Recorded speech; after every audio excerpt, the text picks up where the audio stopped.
Yeah. Please tell me that I can't, that I won't, that I fail, that I'll never make it out, yeah. Please tell me all the bad, never good. Fill my head full of every single doubt. Good morning, everybody. Afternoon, evening, whenever you're catching the show. You can catch it anytime on all your favorite podcast spots.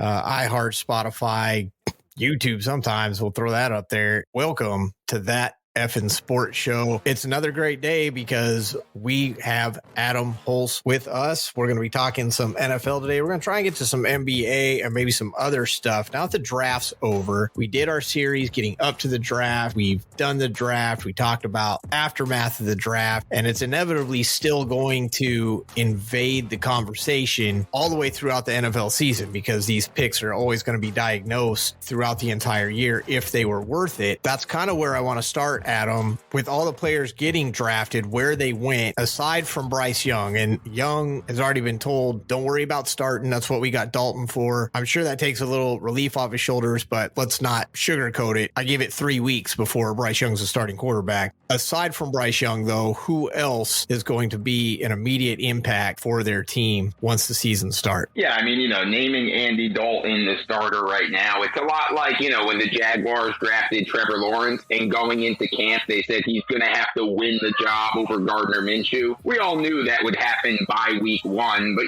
that's a coaching thing. That's a mindset type of trick that, we're not giving you the job. You got to earn the job. You got to win the job, even though I'm sure Bryce Young knows and we all know that he's going to start week one. And if he doesn't, I think there'd be a lot of outrage and a lot of confused fans out there. Andy Dalton's really lining up in week one after the Panthers traded everything that they did to move up and go get Bryce Young. Yeah, moving past Bryce Young, and I'm actually going to move past the quarterbacks a little bit and focus on, one of the key words that you said in your question is, having the biggest impact. And my answer there is actually going to be Zay Flowers. I think his situation and what he's going to bring to the Ravens and for Lamar Jackson, I think that makes an immediate impact on their entire offense as a whole. It gives them that playmaker they were missing, that speed demon, that true threat in the offense. I think having Zay Flowers for Lamar Jackson can truly change the dynamic of their team from week one. Yeah, I don't disagree with that one at all. He's going to have to step in there. They got him for a reason. We don't want to have another Hollywood Brown experiment gone wrong. Fact is, Lamar has needed receivers for a long time. He clearly believes enough in the organization to stick around, or at least he believes in the paycheck. The fact that they went out and got Zay Flowers and Odell Beckham, for that matter, it better work. Otherwise, there might be some people looking for new jobs this year. I agree with trying to stay away from the quarterbacks. I think Anthony Richardson is another guy he's going to have an impact because, frankly, he's all they got. Colts recently just got rid of Nick Foles and that leaves Gardner Minshew as your number one guy. He's an obvious choice, as we like to say, the low-hanging fruit. We try to look somewhere else. And that's where I think this stuff gets interesting because we talk about Bijan Robinson and what an interesting pick, but a great fit and a great player he is, but they've got running back. So is he going to necessarily be the impact player right from day one, or is he in a situation as a running back where he kind of gets to work himself into the system? Same with JSN. There's other receivers there. He doesn't have to step up right away the same way that, say, a Zay Flowers is going to have to do. So I think when you look at this question, it's not a testament about the player. It's more about the situation that they got drafted into. Yeah, I mean, for sure. JSN has the chance to become the best receiver on the Seahawks, but he doesn't have to be wide receiver one from day one, because they already got the other two guys there. And, you mentioned Bijan Robinson. Now, look, of course, from a fantasy football perspective, I think everybody loves Bijan Robinson because of his skill set, because of how much he's probably going to be used in Atlanta. Is Bijan, this year one, really going to, create a whole bunch of extra wins for the Falcons? If that's what we're talking about for impact and dynamic and, how much does he actually change the Falcons? I'm not so sure he does. I mean, he's obviously a huge upgrade for them at the running back position. I think he's going to have a great season, but the Falcons as a whole, I don't necessarily consider them a higher ceiling this year just because they got Bijan Robinson. Yeah, exactly. I think when you look at impact players from day one, guys that are going to truly make a difference, I really think you have to go to the other side of the ball. I think it's the defense where guys immediately step into a starting role. You think about Witherspoon up in Seattle. You think about Will Anderson is definitely expected to make an impact coming in at that third spot. Tyree Wilson's probably going to get some playing time for the Raiders. Everybody that gets drafted for the Eagles on that Georgia team are all coming in right away. Emmanuel Forbes for the Commanders, Christian Gonzalez for the Patriots, Jack Campbell for the Lions. They're taking so much flack for that pick. They're going to have to put him in. Those defensive guys are really going to be the ones that people are looking at. Joey Porter Jr. for the Steelers. That's kind of where I look when I think day one impact player. Yeah, and I mean, Jack Campbell, look, unless he's, Fred Warner or Bobby Wagner, like how much of a crazy impact can the middle linebacker has. And there's a case that can be made that, Fred Warner and Bobby Wagner don't even make the hugest impacts to the difference to the defenses that they're on. And I'm going to throw another name out there, a guy that, we talked about a couple times also, and that's Christian Gonzalez. Going to New England, going to the Patriots, getting to be that lockdown corner. Like, Bill Belichick is going to let Gonzalez's skill set really thrive with the way he uses his players. I think big things for Christian Gonzalez. I think he can quickly become, a top echelon cornerback. Yeah, 100%. I mean, the expectations are high in New England. It's not a secret. When you go play for Bill Belichick, there's not a lot of room to get comfortable. You got picked with an expectation to show up and do work and be good at it. Maybe a little pressure on him there, but,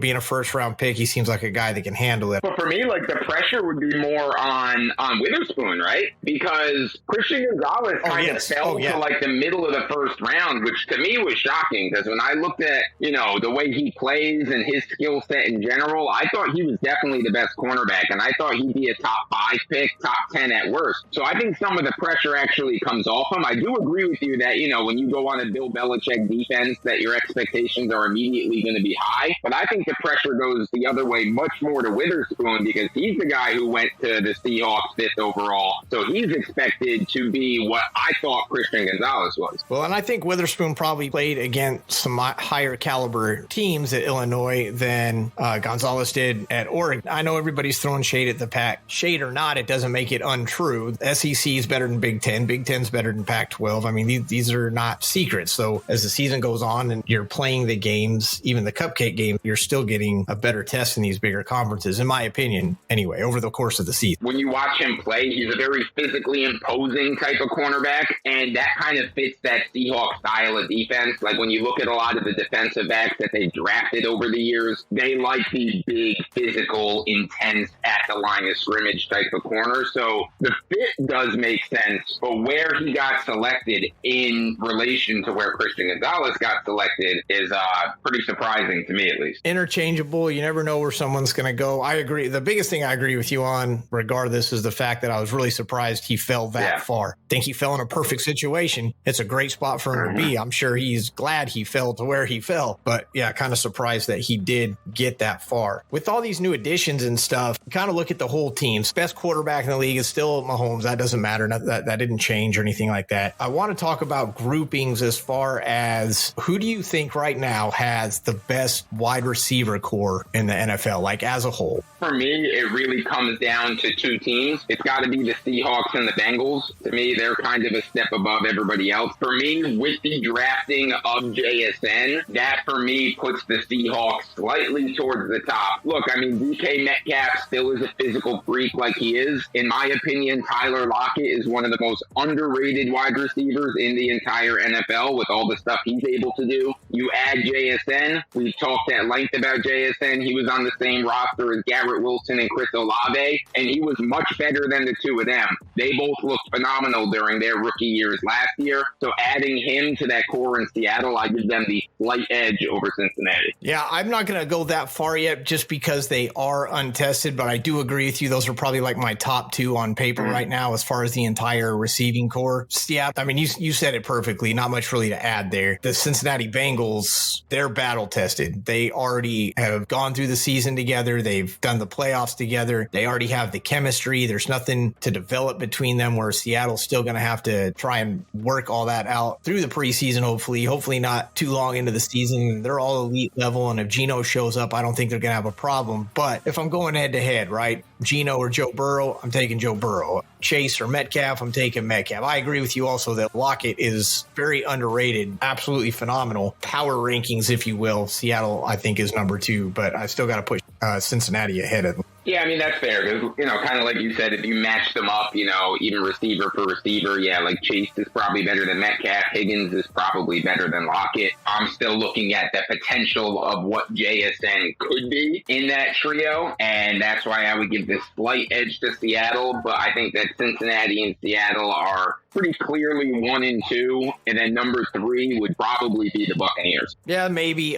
The thing with the receiver question, and this is kind of what you have to think about overall, when you're talking about the receiver question, we're going to talk about the running back one too. There's other factors in there, right? So you can have 3 amazing receivers, but if you don't have a decent quarterback to get him the ball, I'm not saying he has to be the best guy on the field, and he doesn't have to be the best guy in the NFL, but he's got to be competent, and he's got to be probably in the upper half. And I think Geno's in the upper half. I'll put him there right now based on last year's performance. He's going to have to prove it to stay there, but I'll put him in the upper half. I don't know that Tampa has that with Baker Mayfield. And so automatically the wide receiver core has to get downgraded because of the person throwing the ball. You can't have a great wide receiving core if none of them get the opportunity to catch the ball. You know what I mean? Well, I mean, if we're including quarterbacks too, then give me the Chiefs at number 1. Patrick Mahomes and anybody is probably better than any other quarterback with any other wide receivers right now. Plug and play in Kansas City. He showed it last year, and he won that MVP after getting rid of Tyreek Hill. And, so why not the Chiefs? Yeah, so now really you're kind of breaking it up. I'm not going to argue against you how you're breaking it up. Are we talking about just the wide receivers themselves? Put them with Patrick Mahomes. Which wide receiving core does better with Patrick Mahomes? That's one way to look at the question. Or do we look at it the way I was talking about as an entire unit where you have to include the quarterbacks? Actually, a great way to do it. So if we break that up, so we kind of talked about who Cincinnati and Seattle being power. If you take a wide receiving core and put them with Patrick Mahomes is the quarterback. Is Cincinnati and Seattle still your top guys? Yeah, probably. But I mean, again, if Patrick Mahomes is your quarterback, it almost doesn't matter at this point who his wide receivers are, as long as they have some athletic ability and some speed. He's just that much better than everybody else right now. Yeah, again, whoever the receivers are in Kansas City this year, it doesn't really seem to matter all that much. They're still going to be probably the best offense in football. Very debatable, at least until we see what happens. So then we go to the running back situation. Nice segue because Pacheco just had surgery with 2 surgeries, but he should be fine. The running back situation, again, 2 ways to look at it. Are we talking just running back core by themselves, or are we including the line situation? Because you have to have a good line. You got to have somebody open the holes if you're going to get through them. There is a small separator there when we talk about pass catching back. Enter in Bijan Robinson. All things considered, who do you think is sitting on a really good running game going into this season? Well, look, health is always going to be the big factor with this one, but when healthy, I do still think it's the San Francisco 49ers with that Shanahan running scheme that he has. Not just McCaffrey, but Elijah Mitchell as well. Mitchell has been plagued by a ton of injuries in his young career so far, but he's shown that when he's healthy, he's capable of being a running back 1. He has McCaffrey on his team, so having a guy like that as your second running back in that scheme that they run in San Fran with that power running offensive line as well, for me, it's still the 49ers. Yeah, I'm not going to argue that too much. They're not my top. I will say that. They're not at the top. I agree with you with the healthy thing. If everybody was healthy and no one could ever get injured, then yeah, they're probably up there in the top 2 or 3. I kind of like Chicago right now. I am also factoring the entire running game, so I guess I'm cheating there because I did say running backs. I like New Orleans. I like New Orleans now. You got to keep everybody healthy, but I really like New Orleans running game. especially with the addition of Williams down there. I actually think Detroit has potential to have a decent running game. Could they get the offense going and open up the holes? Well, that's actually a tough one. Oh, you can't forget about Oakland. Josh Jacobs is phenomenal. I don't even know if you have to count in the other guys. I think he covers both ends. Same with Eckler. The reason I ask is I'm trying to think of it from a fantasy perspective, right? So if I'm going out and getting a fantasy back, we talk a lot about handcuffs with the running back position. So if I'm going to draft somebody like Eckler Eckler, I don't really need to worry too much about his handcuff. I'm keeping an eye on him, but I don't have to get him during the draft because Eckler stays pretty healthy. But if I grab someone like McCaffrey, I darn sure better have Mitchell, and I better have someone else to back that up because we don't know who's going to be injured or hurt or out from week to week. Other situations might be a little more reliable. So I guess that's kind of where the angle I was really looking at. But you brought in some other factors and got my brain spinning, and I don't think as well as the Adam Hulse does. Well, the days of the true workhorse running back are pretty much all but gone at this point. There's maybe a couple who still handle like an entire workload for their team, but like the Derrick Henrys, that's an outlier. The Saquon Barkley, that's kind of an outlier at this point. Pretty much every team is adopting that system of using multiple running backs, sometimes in close to, maybe not 50-50 shares, but like a 60-40, 65-35 type of situation, just to try to get more out of these running backs over the long haul, rather than have them explode for a year or two and then be completely out of gas. That interchangeable thing, and so that's always a factor to think about. So from a fantasy perspective, a running back is usually considered the number one player. Over the past 10 years, only one player has been considered the number one fantasy player that wasn't a running back, and that was Antonio Brown, way back when he played with the Steelers. And so it's always a running back. None of them have ever backed it up, except in standard scoring. Todd Gurley did it, I think it was in 2014.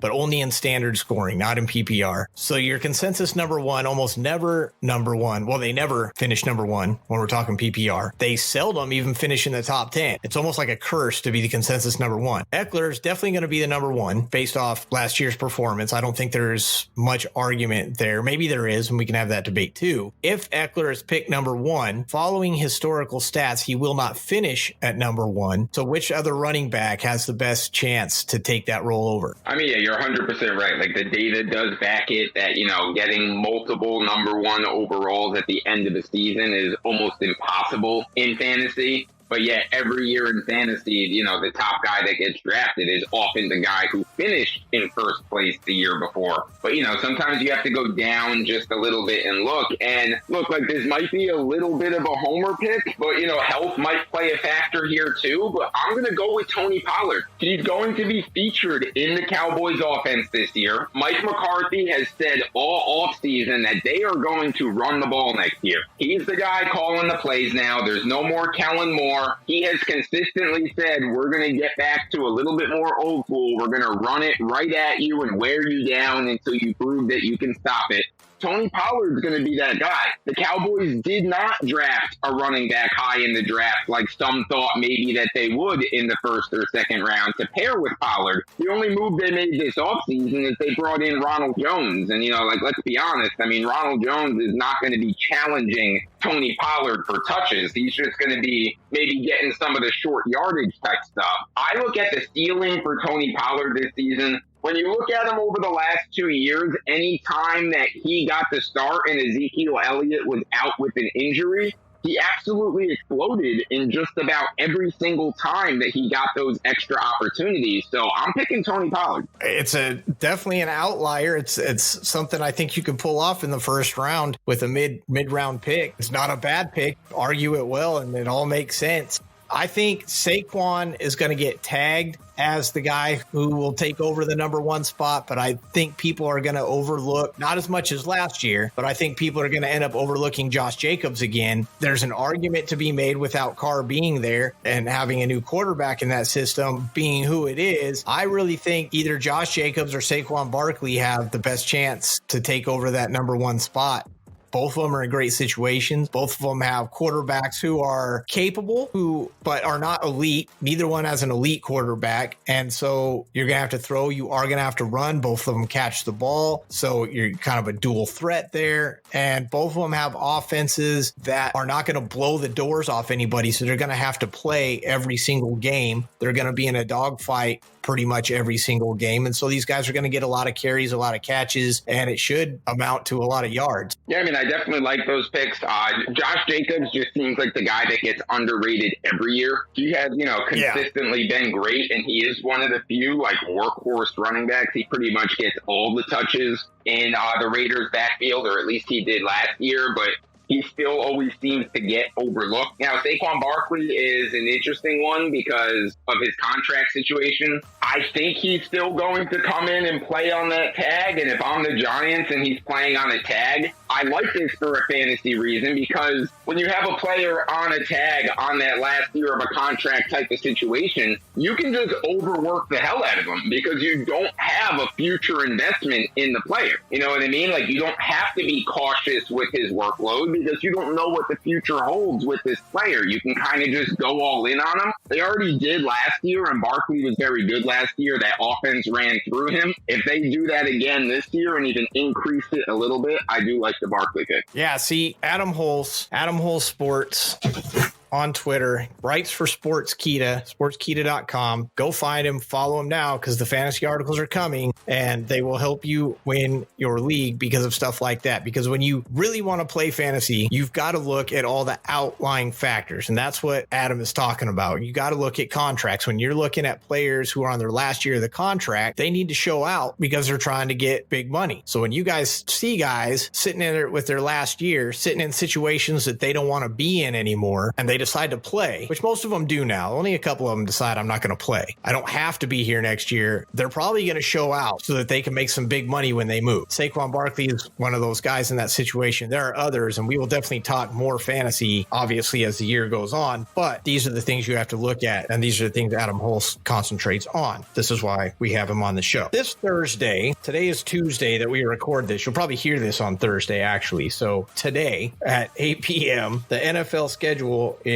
set to go out. Some changes have been added, which I think are interesting. CBS used to get the AFC games. Fox used to get NFC games, and that's just how it went. But now, if you're playing an afternoon game, and both networks don't always play an afternoon game, maybe they will now. Now they get to choose. They can pick any game they want, so long as the other network isn't showing it. We should get better matchups out of this. We'll start with that change. I think that's an obvious good one. I mean, how do you feel about that? Having certain channels locked into certain conferences, I always thought was kind of silly, and like, I get it, it's like a contractual type of thing, but like, two conferences are still one league, and we play interconference games all the time. I mean, every team's going to play 5 of them every season now, so it's not like a rare thing to play a team from another conference. So yeah, I mean, I like the change. I love it. I think we should get some better games. We're going to have a Black Friday game now. That'll be interesting. You don't have to go shopping, or when you get back from shopping, you can sit down on the couch and watch a Black Friday I think that the NFL has been, you know, when you kind of look at their trend, they're just looking for more and more ways to add more days of the week with NFL football. Like, if they get an opportunity for a Friday game, like you said, Black Friday, they're going to take that opportunity. You know, when they get like the Saturday schedules, you know, like towards Christmas time and stuff like that, or when they have a Christmas Day game, or, you know, we've seen like the weird case where there's like a Tuesday game. You know, I think ideally it's probably going to take a while before this happens, but somewhere down the future, years down the road, you know, we already have every Thursday, Sunday, Monday. I think that number is going to go up, and you might see an NFL where there's games every Thursday, Friday, Saturday, Sunday, and Monday. It could be. And I mean, we do get the Saturdays once the college season is over. Yeah. Tuesdays and Wednesdays are still open. I don't know if NFL teams are going to like that too much, but it definitely could happen. But here's the biggest change, and this is really what it all centers around, the big question with the changes. Teams are not guaranteed to get a primetime game. So between the primetime game,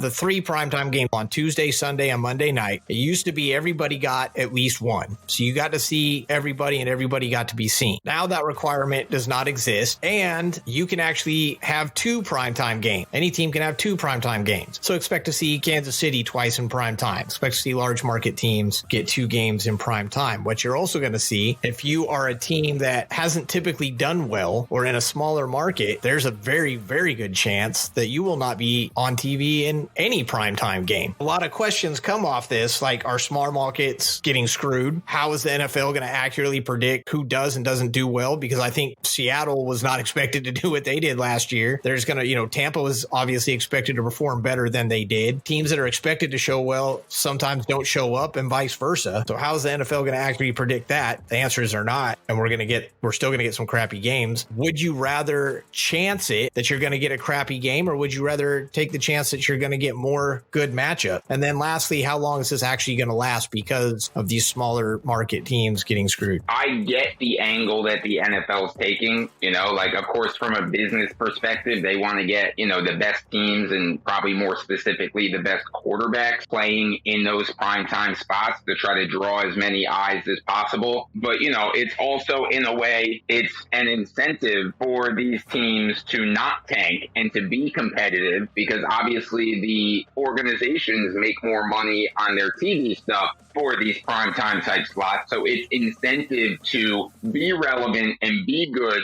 so that the owners and whatnot do make more money on it. So I do fully understand why they're doing it. For me personally, I still like the idea of seeing as many different teams and combinations of matchups as possible in these primetime spots. Because, as an NFL junkie and as like a lot of us NFL junkies, like we watch everything. Like I'll watch, Titans Colts on a Thursday night game, like that's fine to me. And to me, that's kind of fun because you get to, truly watch some of the guys that you don't get to see all the time. And, you talked about the NFL getting it right with making these matchups. And, like it's impossible for them to predict each NFL season who's going to be good and who's not. I mean, it's literally impossible to do. There's surprise teams in both directions every year. There's always teams that are way better than they were supposed to be. There's always teams that are way worse than they were supposed to be. I mean, let's just think right back to last year. How many times did we have to see Russell Wilson and the Broncos on these nationally televised games because they loaded them up with that schedule last year, expecting the Broncos to be good with landing Russell Wilson, and we watched that train wreck so many times last year. Exactly. A perfect example of that. So how many games are the Broncos going to get this year? They've got Russell Wilson. They've got Sean Payton. They've got a better roster. They're expected to do well. Are they still going to get excluded? Because one, and it'll probably be very early in the season because it gives the broadcast a lot to talk about with Sean Payton in particular. With him coming from the broadcast room as well, there's connections there to talk about. So I think we will see the Broncos in a primetime game very early in the season. Maybe not week 1, but week 2 or 3, because even if they are bad, it's too early in the season to be that bad. And again, it's just a lot of talking points with the transition to Sean Payton. Yeah, and I mean, look, there's another team on the field as well, right? So we can have the primetime game be Denver versus Seattle, because that's something that we get Denver in there and people want to see Seattle right now. Or we can have it, Denver versus Oakland, because we know we're going to get a good offensive showing, big numbers, fantasy numbers, all out craziness during that game. So that will be something to factor. That will be an opportunity. It's almost like a college thing, right? When these cupcake teams, as we like to call them, they want to play Alabama. They don't care. They're going to get slacked 77 points. They're going to be on TV. They're going to get some coverage. They're going to get the lighter matchups within conferences against the powerhouses. You'll still see that. Only the difference is, obviously, in the NFL, you don't get to control your matchup like you do in college. Ultimately, this has to be fueled, has to be successful for money. Everything comes back to money. Money comes back to the fans. Do the fans win here overall? And I think the answer is yes. The answer is predominantly yes. I think a lot of diehards like myself would kind of rather see more of a variation of matchups. But look, like the NFL as a business doesn't really care so much about the diehards. I'm going to watch no matter what. It doesn't matter what matchup they're putting as the nationally televised game. I'm watching it. What the NFL cares about is a person who isn't a diehard, who kind of only watches when it's like an intriguing matchup, intriguing storyline, and something they can really hype up as like a main event of the NFL weekend to get people to tune in that may not have otherwise. Yeah, exactly. And then you also got to factor in the other biggest moneymaker in NFL, and that's the gaming aspect of it, right? So now we're talking about fantasy. We're talking about betting sites. We're talking about Vegas. All that rolled in. People want to see their fantasy players. People want to see their players perform. Yes, it doesn't matter which team is on TV in the sense that there's going to be a fantasy interest there. But when you have the top teams on, you've got more fantasy interest there. You got more people betting, more people people risking money and wanting to watch to see how their money turns out. So it's really hard to argue against this. And I know teams that don't do well, small market teams, aren't necessarily going to like it. Free agency is supposed to change that landscape every year. So you might not get primetime games this year. Maybe you'll get them next year if you guys perform well. Ultimately, like you said, Adam, people are probably going to watch anyway, especially when it's the only game on. I don't know there's any way the NFL really loses in this situation. Overall, good change. I think it's good for everybody. And when you kind of look at the structure of what they've done on the Thursday nights over the last few years with having every one of the 32 teams play at least one Thursday game. And as we know, those Thursday night matchups, we've seen a lot of really garbage matchups placed on that Thursday night football. And I think that is because a lot of what we were just talking about, it's a standalone game on Thursday. It's the only NFL game. It's the one that opens the next week of the NFL. So there is attraction from football fans, fantasy football, betting. It's game one of the week. So, like, a lot of times, even if it's a really crappy matchup, everybody's just itching for that next football game, so they watch it. I didn't necessarily find it a horrible thing if it was a bad matchup on a Thursday because, hey, I got to work the next day. I don't want to stay up late. I already know I'm staying up on Sunday probably. If I get a chance to watch some football and still go to bed at a decent time, I'm okay with it. Staying in football before we transfer over, the XFL Championship is on Saturday. I think it's the Arlington Renegades versus the DC Defenders. Saturday night, 7 p.m. You may or may not have known, and that's kind of my question. Should we be talking about the XFL? Is there going to be a point where we talk about the XFL, or is this just going to die out again? Kind of think it's just going to die out again. These side football leagues have not historically done very well.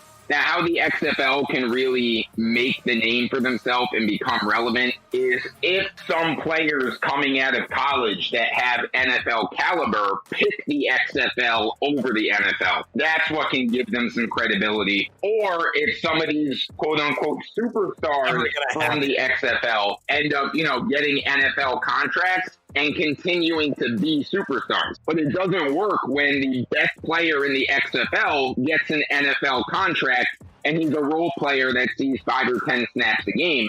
It just again confirms that it's not really up to the same standard at all, and that it really is like a minor league at best. And not even that, if the players can't even truly compete with the big league. Yeah, I think there's like 6 players right now that are getting invites from NFL teams out of the entire league. I mean, look, half the league already had their shot at the show, and they just want to play football. And I think that's what the XFL is. Just something to watch when you need a football fix. People have fun that watch it. I see a lot of comments about it. They think they're fun games. At the same time, I consider myself a diehard fan, and I've never watched it. I haven't watched it at all either. And I mean, look, like another comparison I can make is from the USFL, which is basically kind of on the same plane as the XFL. The Cowboys last year signed the MVP from the USFL, Cavante Turpin. He was the best player in the USFL. He won the MVP award. He returns kicks for the Cowboys, so like you're saying that the best that they have to offer can come in and be a kick returner. I mean, is that really something that's going to get fans excited? Yeah, I mean, good for him. Sure. He's making $500,000 a year to return kicks, maybe a little more. But yeah, you're right. For the fans, I don't know. How many runbacks did you guys have last year? If any, maybe one. Maybe. I don't even know. Let's hit the NBA real quick because it's the playoffs. See, we can take this either way. Okay, the Heat are up 3-1. Exciting because the Heat aren't even supposed to be there anyway. And now they're about to knock off the Knicks. Is that a testament to the Heat, or is that an exposure to the Knicks? I mean, I think it's a little bit of both. Watching these games, the Knicks have looked very poor during this series. They looked awesome in their first series against the Cleveland Cavaliers. All of that energy, all of that spark that they had against the Cavs seems to have completely disappeared against the Heat. But it's not just the collapse of the Knicks. And I mean, Julius Randle has played terrible, and that's fine. Jimmy Butler, every year now, it seems like during the playoffs, he kicks it up into this other gear. He is probably, one of the most underrated true superstars in the NBA. Sure, he's getting his recognition now because of what he's doing, But this isn't the first time he's done this in the postseason. He seems to explode like this kind of every postseason. Even thinking back to, the bubble finals when they went to the finals with Jimmy Butler. Look, the other thing I'll say with the Heat is that they are definitely out-coaching the Knicks right now. Their defensive sets, the way that they're guarding, the way that they're attacking the rim, the scheme and design of what the Heat are doing to the Knicks, they're making it look easy, and the Knicks just have absolutely no answer for the way that Butler's attacking the basket and kicking it out when they double. Butler's the only player inside the top. Well, I have to say top 29 because Adebayo's sitting on 30. Inside the top 29 of scorers and points. It's only Butler. Everybody else is playing that support role. Butler is leading this team. He's third in the playoffs with 33.5 behind Booker and Leonard. They're working as a team, and I think that's why they're 3-1. It's kind of like quick segue. I'll bring it right back. In the NHL, Florida is sitting 3-1. They took out the number one Boston Bruins. Now they're looking to take out Toronto. These teams that, quote unquote, aren't supposed to be here. I think the thing that people forget is that those teams are the ones that have absolutely nothing to lose. They can go out there and leave it all out on the court, and if they lose, so what? They're supposed to lose. But if they win, if they win, we're talking about them on the Effin' Sports Show. Some guys thrive as the underdog. Some guys play better when they're a lower seed and not, quote unquote, supposed to win. And I truly believe Jimmy Butler is one of those guys. I think he's always playing with a chip on his shoulder because I think he's even better than most people give him credit for. And he is in that handful of true top-level superstars that can win on their own in the NBA. And he doesn't always get grouped in with those other guys like your Giannis's and your Embiid's and your Jokic's. Butler's name gets left off that list fairly often, and I think he always remembers that and really brings it out in these situations as the quote-unquote underdog. Maybe that is the motivation there. The fact that I'm not mentioning that conversation, and I should be, and I'm going to show everybody that I should be. No argument there. That makes a lot of sense. Plays angry. So much anger in those eyes. He's just attacking. He's attacking the heart of the Knicks defense. He's going hard to the hoop every time, and the Knicks just have no answer for it. That one seems much more of a foregone conclusion that they would move on as opposed to the other 3-1 series, and that's the Lakers and Golden State. Yes, the Lakers are up 3-1. Golden State on the brink of elimination. Lakers showing up when they should. Steph Curry, as usual, is having to do it. No, I don't know if it's necessarily having to do it, but he can do it on his own. I think they feed him. I think he thrives in that situation. Whereas the Lakers, LeBron is the top scorer for the Lakers, but he sits at number 21. Steph Curry sits at 5. We just talked about Jimmy Butler. Jimmy Butler sitting at 2. Curry sitting at 5, and LeBron sitting all the way down there at 21. But Anthony Davis is there at 23. D'Angelo Russell at 38. Austin Reeves at 40. Everybody kind of rallying around the fact that we're the Lakers and nobody thinks we can do it. It's not a matter of you're not supposed to be here. It's a matter of no one, I don't want to say no one, but people are very concerned if the Lakers could actually pull this off with the way they played in the regular season. But here they are about to knock off Golden State. And a lot of the thing with the Lakers all year has been health. AD with all of his injuries. LeBron had injuries this year. But when they're both on the court, it's an infirmary over there. But, when they're both on the court and they're both playing their best, they keep proving that, they are probably the most difficult team for anybody to beat when LeBron and AD are both on their A game. And the big thing with Anthony Davis is it's his defense. The way he protects the rim is second to none. And when you watch even the game last night, he was guarding Curry one-on-one on a lot of plays. 7-foot Anthony Davis. Having a defensive weapon like that, it doesn't really matter all that much during the regular season because nobody plays defense during the NBA regular season. But defense to me is like everything in the NBA playoffs because games get more physical, games get more intense, and players start giving the same effort defensively as they do offensively. And the way the Lakers are structured, they are perfect for that brand of basketball. Thank you very much. The Adam Hulse, always in my notes without ever seeing them. Defense wins championships, people. Pick your sport. Those are the teams that usually come out on top. And you're right. The Lakers have decided to start playing defense. I think that's really the feeling. If the Lakers get to the playoffs, they automatically have a chance. They just have to get there. And I don't think there's really a doubt that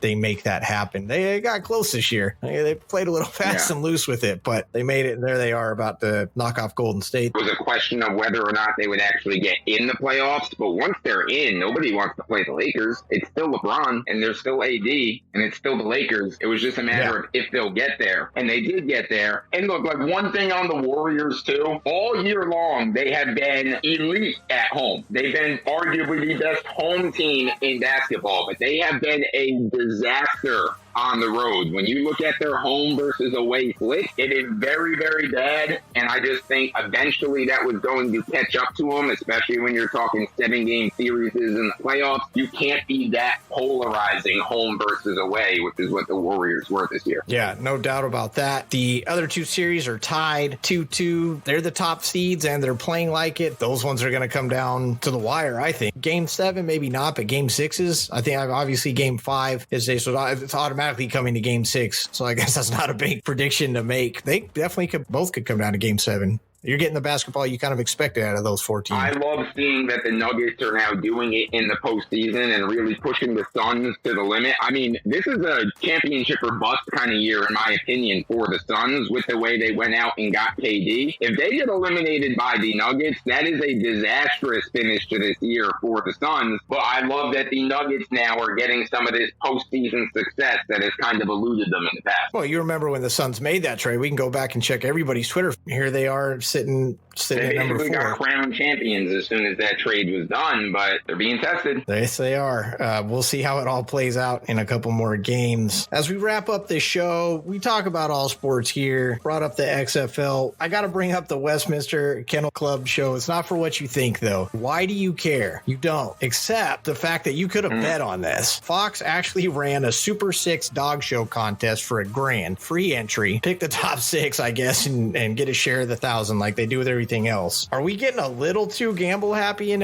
don't get me wrong. I understand that in Vegas, you could literally gamble on anything in Vegas, but now you can do it on Fox. You can do it by app. We had the Kentucky Derby this weekend. A lot of people winning a lot of money on Mage. Fastest 2 minutes in sports. It was exciting. If you are into sports, you can always find a little excitement, even in a horse race that you might not follow, that you don't care about. It's still fun to watch. Even my wife watched it. But you can literally bet on anything, even the Westminster Dog Club. What are we betting on next? Talking Kentucky Derby, I had Mage in a lot of my exotics. I had him in multiple exactas and trifectas, but I did not have the other horses that were in there. So I liked Mage, but I didn't get paid by Mage. You should have picked him to win at least one. Yeah. You bring up the dog show and that you can bet on it. I mean, look, with betting getting legalized in so many states now, like I think we knew that this was going to happen, that it was going to explode. It was going to be made as mainstream as possible. A lot of these betting sites now, they take wagers on like reality shows. You can bet on like who's going to win this season of Survivor or like who's going to go home next, which is crazy. 100%. The award shows. I mean, award shows. There's huge like betting pools on the Oscars. Like that's like a very popular one that people like bet on. And look, I think it's pretty simple. NFL in particular and sports in general have kind of proven now that when you open up gambling to something, more people will watch it just because they have a couple of dollars on it. It brings more eyes to it if you have a betting interest in it. So it makes sense for things like the dog show and other things like that to accept wagers. Now more people are going to tune in and start rooting for their dog or their horse or whatever. And that's why we bring on the Adam Hulse onto the show, because without even knowing it, he has brought it completely full circle, because that is exactly why you're not going to see every team in prime time this year. You're only going to see the top ones, the ones who ultimately are making the most money in the gambling market, the ones that people want to watch, the ones that people want to bet on, because when you bet, you watch, and that makes everyone more money. Everybody, thanks for joining the Effin Sports Show this week. Find us on Twitter at That Effin Show, and you can always find one of the most knowledgeable NFL guys that's out there, Mr. Adam Hulse, at Adam Hulse Sports on Twitter, over on Sportskeeda.com. More shows, more content coming. Adam, football season around the corner. Fantasy is going to start dominating this talk. An NBA champion will be crowned soon. A Stanley Cup champion will be crowned soon. By the time you hear this, there's going to be a Best in Show crowned at the Westminster Kennel Club show. Get him in. There you go. It's a great time for sports. Yeah, it's a great time for Adam Hulse and that effing show. Anyway, thanks for joining us. Everybody be safe. Have a great week. We'll catch you guys next time. Take care. So you couldn't believe just